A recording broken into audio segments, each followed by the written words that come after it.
Hello guys, welcome back to our channel. তো চলো আজকে তোমাদের সাথে আরেকটা থালির ভিডিও শেয়ার করা যাক। তো কী ছিল আজকে থালিতে দেখে নেওয়া যাক। প্রথমেই ছিল সাদা ভাত। অবভিয়াসলি আমরা বাঙালি, তো সাদা ভাত থাকতেই হবে, আমরা কোনো রুটি সবজি খাই না। তো প্রথমেই ছিল সাদা ভাত, তার সাথে ছিল হচ্ছে লোটে মাছের তরকারি।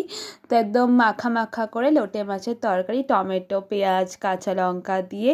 বেগুন দেয়নি আজকে মা, আমার বেগুন ছাড়া খুব আমার ভালো লাগে না, বেগুন খুব ভালো লাগে লোটে মাছে। তো আমি অনেকগুলো মাছ নিয়েছিলাম ভিডিও করার জন্য, কিন্তু মা তুলতে ভুলে গেছে আর আমিও খেয়াল করিনি। আমি তারপর ভাতের সাথে পুরোটা মেখে ফেলেছি। পরে আবার দেখলাম যে এত মাছ কেন, আমি তো এত খেতে পারি না। তারপর মাকে গিয়ে বলে, মা বলছে আমি তো তুলতেই আমার মনে নেই। তার সাথে ছিল আজকে কুমড়ো দিয়ে বেগুন শিম ফুলকপি দিয়ে চিংড়ি মাছের তরকারি। এটা খুব আমার পছন্দ, ফুলকপি এখন দিচ্ছে আরও ভালো লাগছে। এমনি আমার কুমড়ো আলু দিয়ে খুব পছন্দ এটা।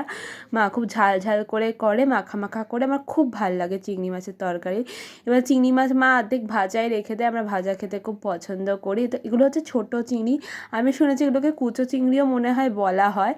তো সেগুলোই আমি ওপরে দিয়ে দিলাম, চিংড়ি মাছগুলো যে ওপরে দেখতে সুন্দর লাগার জন্য। আর লোটে মাছ তো খুবই ভালো হয়েছে, একদম নরম মাছ ছিল, একদম তাজা।